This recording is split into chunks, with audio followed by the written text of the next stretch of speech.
बिस्मिल्लाहिर्रहमानिर्रहीम। अस्सलाम वालेकुम। मैं हूं आपका टीचर जवाद अहमद। जे ग्राफिक्स में एक नई वीडियो के साथ आपको वेलकम करते हैं।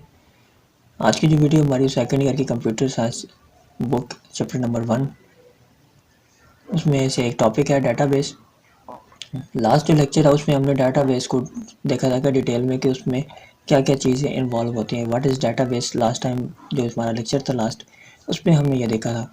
जिन लोगों ने वो लेक्चर मिस कर दिया है उन लोगों से गुजारिश है कि जाके हमारे लेक्चर को वो देखें, जिसका लिंक हम इस वीडियो के एंड पर आपको दे देंगे। तो पहले आप जाके वो देखें ताकि आपको पता चले कि डाटाबेस है क्या, और आज का जो टॉपिक है उसके बाद आपको देखें ताकि आपको दोनों की बयान जो है ना सही तरह से समझ आ सके। आज का जो टॉपिक है वो है डाटाबेस ऑब्जेक्टिव्स। डाटाबेस में क्या क्या चीज़ें हैं, ऑब्जेक्टिव इसके क्या क्या हैं।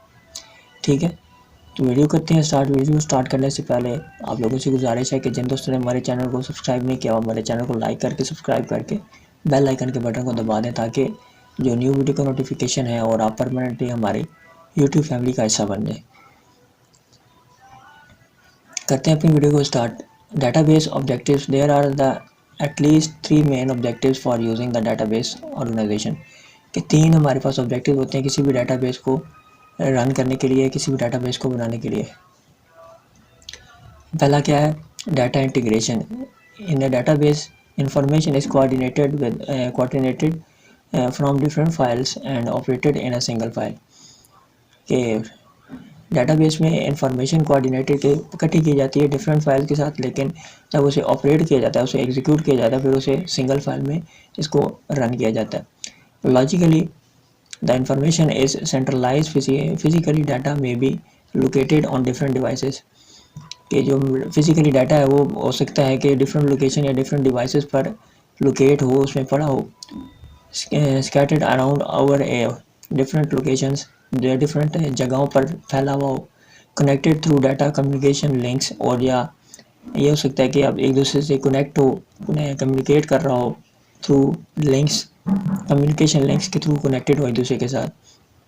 तो डाटा किसी भी फॉर्म में हो सकता है, वो कहीं पर भी हो सकता है, किसी जगह पर भी हो सकता है, किसी डिवाइस में भी हो सकता है, या वो कनेक्टेड हो सकता है आपस में किसके ज़रिए से, कम्युनिकेशन लिंक्स के ज़रिए से।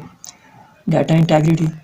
If A data item is contained in more than one file. अगर कोई भी डाटा आपकी एक फाइल से ज़्यादा फाइल में कंटेन्ड है यानी शामिल है, then all files must be updated if that item is change.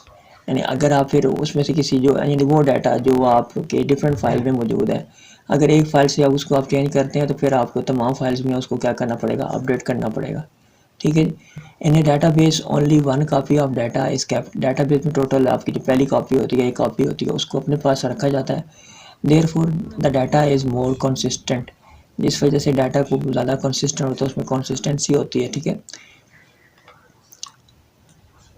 Data independence. Conventionally if the format of A file is change. कि अगर किसी फाइल का फॉर्मेट जो है वो चेंज हो, then all programs have to be change. तो फिर तमाम प्रोग्राम्स को क्या होना है, चेंज करना बनता है। ठीक है जी। अगर आप एक प्रोग्राम को चेंज, एक फाइल को चेंज करेंगे, एक फाइल के फॉर्मेट को अगर चेंज करेंगे, सॉरी, एक फाइल के फॉर्मेट को अगर आप चेंज करेंगे तो आपको क्या करना पड़ेगा, तमाम जो प्रोग्राम्स हैं उसको चेंज करना पड़ेगा।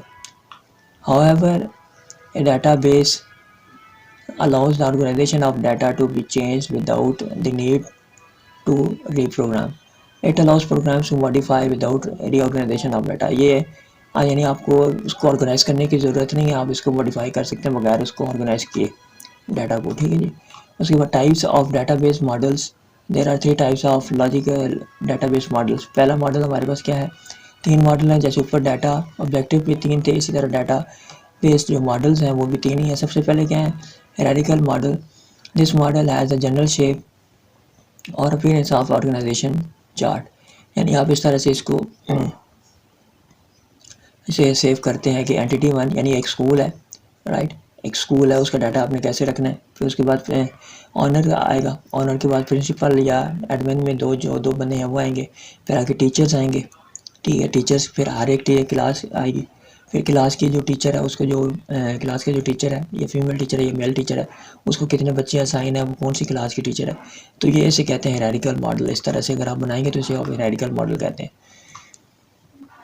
ए node on the chart representing a particular entity is subordinate at the next highest level. Just as on a organizational chart, an employee reports to only boss. This kind structure of root referred to as an inverted tree with the top must refer to as the root. ठीक है जी, यानी जैसे मैं आपको पहले बता दूँ कि एक जो मेन ऊपर आपका जो हेड है आपके स्कूल का ऑनर है, तो उसको तमाम फाइल जो है ना वो जाएंगी, टीचर्स की भी फाइल उसके पास जाएगी, एडमिन पैनल की भी फाइल उसके पास जाएगी, जो प्रिंसिपल है या वाइस प्रिंसिपल है या कोई भी जितना भी आपका अपने आपके स्कूल का जितना भी स्टाफ है उसका जितना भी डाटा होगा, स्कूल बच्चों का डाटा होगा, तमाम का तमाम क्या जाएगा, ऑनर के पास जाएगा, जो बॉस है उसके पास जाएगा। दूसरा हमारे पास है network model. This is the somewhat similar to the hierarchical model but as major difference. ये एंटिटी 1 है, ठीक है, ये एंटिटी 4 है, यानी थर्ड पर्सन के पास जा रहा है। Subordinate entities depicted by arrows on the network diagram may participate in as subordinate relationships as desired. Therefore, a much more complex diagrams may be used to represent the structure of the database. Networks provide more flexibility than a simple hierarchical system and the relationships may be maintained. यानी इसमें relationships पाए जाते हैं कि ठीक है कि अगर आपका एक बॉस है तो उसका रिलेशनशिप आगे किसके साथ है, अब यानी उसका जो तल्लक है आपका वो डायरेक्ट स्कूल स्टूडेंट्स के साथ या टीचर्स के साथ नहीं होगा, वो क्या होगा, एडमिन पैनल के साथ कनेक्टेड होगा। जो एडमिन पैनल है वो टीचर्स के साथ कनेक्टेड होंगे, ठीक है, उनका रिलेशन होगा आपस में जुड़े होंगे। तो वो जो रिपोर्ट यानी जो स्टूडेंट है वो टीचर को रिपोर्ट करेंगे, टीचर जो है वो प्रिंसिपल या पहले वाइस प्रिंसिपल को रिपोर्ट करेंगे, वाइस प्रिंसिपल जो है वो प्रिंसिपल को रिपोर्ट करेगा। प्रिंसिपल अगर देखेगा जो आपके काम करने के लिहाज से जो आपके क्लैरिकल ऑफिस में होते हैं बंदे, ठीक है, जो आपके कंप्यूटर पे डाटा एंटर कर रहे होते हैं, फिर उनको बताएंगे, फिर वहाँ से रिपोर्ट बन के जो आपका ऑनर है उसके पास जाएगा। रिलेशनल मॉडल क्या है? This system consist of a collection of simple files relationships each of which has no structure or physical connection such as those typical used in a hierarchical or network system. ठीक है, relational model में क्या है कि हर एक की entity होती है, ठीक है, फाइल होती है अलग अलग, और हर एक अपनी अपनी तौर पे उससे कनेक्टेड होता है, ठीक है।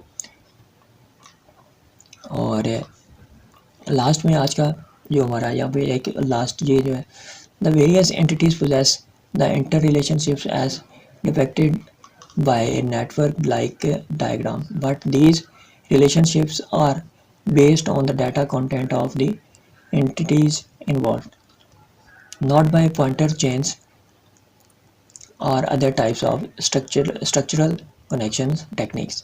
कि ये किसी एक के साथ कनेक्टेड नहीं होते। हो सकता है कि जो प्रिंसिपल है वो किसी टीचर के साथ कनेक्टेड हो, यानी डायरेक्ट, ठीक है, वाइस प्रिंसिपल के साथ ना हो, यानी आपके इसमें आप रिलेशन होता है कि अगर कोई भी किसी के साथ कनेक्ट हो तो सिवाय आप का जो ऑनर है आप उसे डायरेक्ट कनेक्ट नहीं कर सकते, बाकी आपस में आप किसी के साथ भी डायरेक्ट आप कनेक्ट कर सकते हैं। इसका ये मकसद है, ठीक है जी।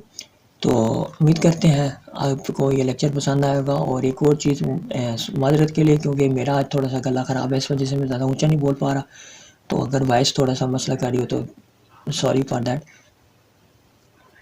उम्मीद करते हैं आपको आज का लेक्चर पसंद आएगा। मिलते हैं इंशाल्लाह नेक्स्ट लेक्चर में एक नए टॉपिक के साथ, एक नए लेक्चर के साथ।